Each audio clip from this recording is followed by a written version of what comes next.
Sejam bem-vindos ao canal Floriano Motivacional.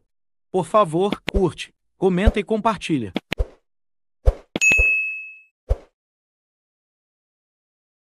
Porque muitas vezes a gente passa pela dificuldade de esperar em Deus. Porque temos tanta ansiedade e porque até tememos esperar. Gente, a espera, ela é sem dúvida um momento da vida em que a gente corre o risco de pensar que a gente não está vivendo. Que é como eu dizia ali. A espera, ela se contextualiza entre o passado e o futuro. Não é assim? Porque eu estou aqui no meu momento presente, mas o meu coração está recheado de esperas. Como é que eu posso fazer essas esperas ficarem ao meu favor?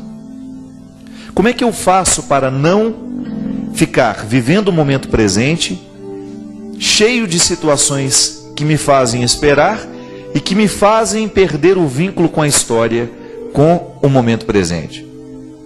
É justamente o momento em que eu começo a trabalhar naquilo que eu espero. Pode parecer estranho isso, né? Como é que eu vou construir a espera? Como é que eu vou trabalhar naquilo que eu espero? Olho para aquilo que eu espero e descubro o que daquilo que eu espero pode ser feito hoje. Porque felicidade não cai do céu. Não é assim? Não é assim que a gente aprendeu desde pequeno? Que se a gente quiser ser feliz, a gente tem que correr atrás? Pois é. Todos os dias, aquilo que nós esperamos pode começar a acontecer através de um gesto, de alguma coisa que você possa ajudar a concretizar as esperanças.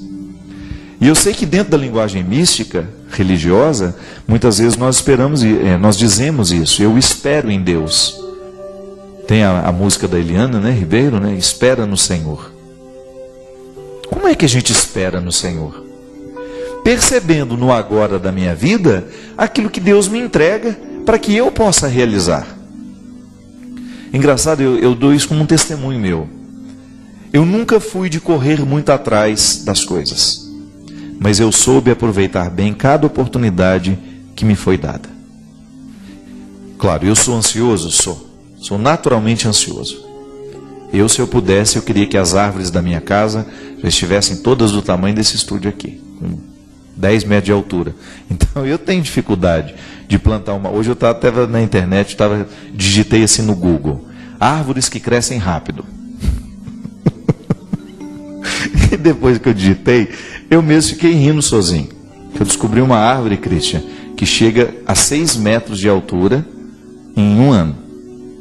Não é maravilhoso isso? É a solução para os meus problemas, porque eu gosto de árvore. E se eu pudesse, eu reflorestaria o mundo. Todo lugar que eu vejo árvores cortadas, eu sofro. E aí eu fiquei rindo com a minha ansiedade em querer que as árvores cresçam depressa. Fiquei pensando, meu Deus do céu, e essa bendita dessa árvore que cresce depressa? Eu vi que ela só é para reflorestamento. Será que eu posso ter uma dessa na minha casa, né? Será que ela não vai criar essas raízes perigosas e que vão quebrar a casa da vizinhança toda? Aí fiquei ali, naquela minha ansiedade de querer árvores crescidas ao meu redor, porque eu tenho necessidade de verde, eu tenho necessidade de vida do meu lado, tenho necessidade de passarinho pousando, eu tenho necessidade disso.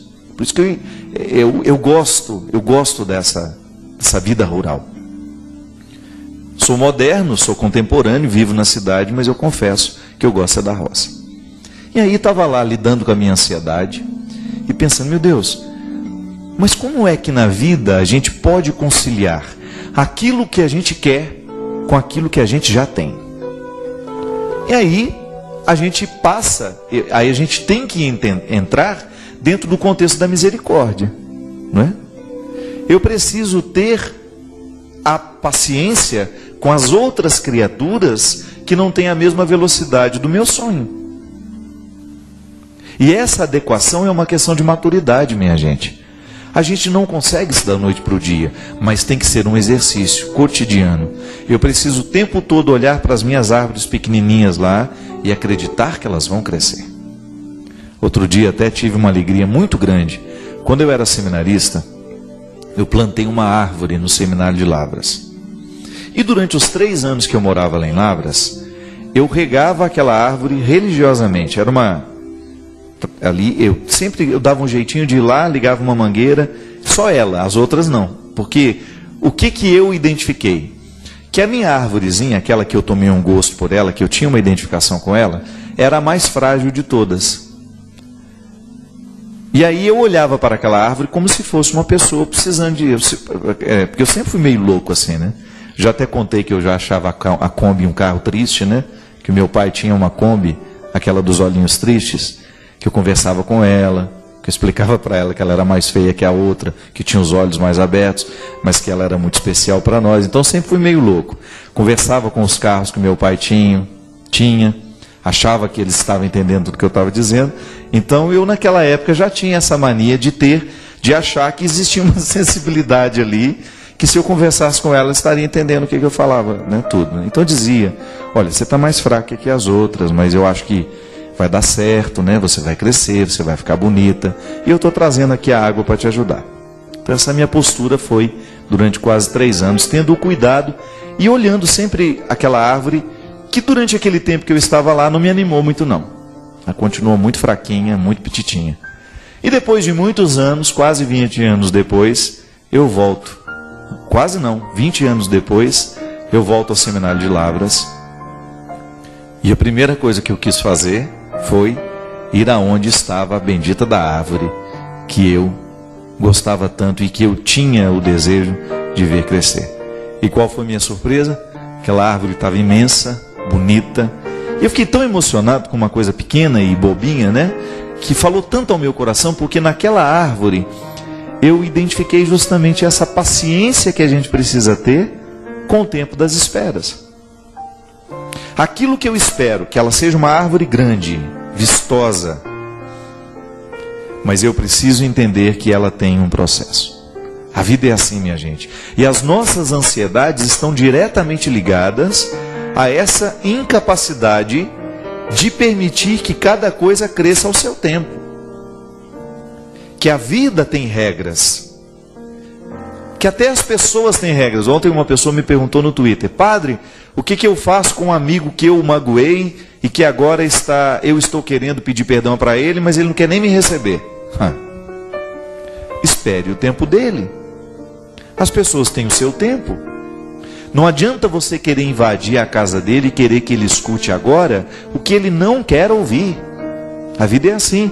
Mais cedo ou mais tarde essas amarras caem, você vai voltar a olhar com naturalidade para o outro, o perdão acontece naturalmente. Agora, se você força, você corre o risco de prejudicar ainda mais o que você quer que aconteça.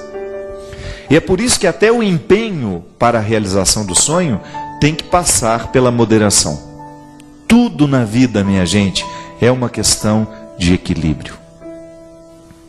Tem aquela música que a Leila Pinheiro canta, né? Tudo é uma questão de momento. Aí ela vai falando, manter a espinha reta, o coração tranquilo, né? É isso, é verdade. A música que ela canta fala justamente disso, da necessidade que você tem de manter o prumo, de manter o equilíbrio, de você dosar bem o passado, o presente e o futuro, para você viver bem. Nós não somos ingênuos de pensar que nós podemos viver só do presente. Isso seria limitar a experiência humana. Eu não sou um adepto de limitar a experiência humana. Eu acho que quanto mais a gente puder qualificar a experiência humana, melhor. Então o ser humano qualificado é aquele que está no tempo presente, com capacidade de olhar para o seu passado com sabedoria e também olhar com esperanças para o seu futuro. E aí você identificar que aquilo que você quer carece de tempo para amadurecer. Seria tão melhor se todos nós soubéssemos viver essas esperas. Seria tão mais interessante se nós pudéssemos ter a capacidade de esperar pelo outro, né? Ou de identificar o momento de avançar, ou o momento de parar, de esperar, ou até de retroceder um pouco. Que a vida é assim, minha gente. Às vezes, quando você avança demais, você corre o risco de entrar em territórios que ainda não são seus. E aí causa estranheza a você mesmo, né? Quantas vezes eu já vivi isso? A minha ansiedade me levou a ocupar um lugar que ainda não era para mim. Poderia até ser no futuro, mas não era ainda. Não era o momento exato. E porque eu quis avançar, eu acabei prejudicando a realização daquele sonho ou a concretização daquela espera. Então viver, Leine, viver o período das esperas e você saber identificar qual é o desejo de Deus para você, preste bem atenção no seu presente e veja o que nesse presente você já pode fazer para antecipar o seu futuro ou para preparar a realização das suas esperanças. Muito obrigado por ter partilhado conosco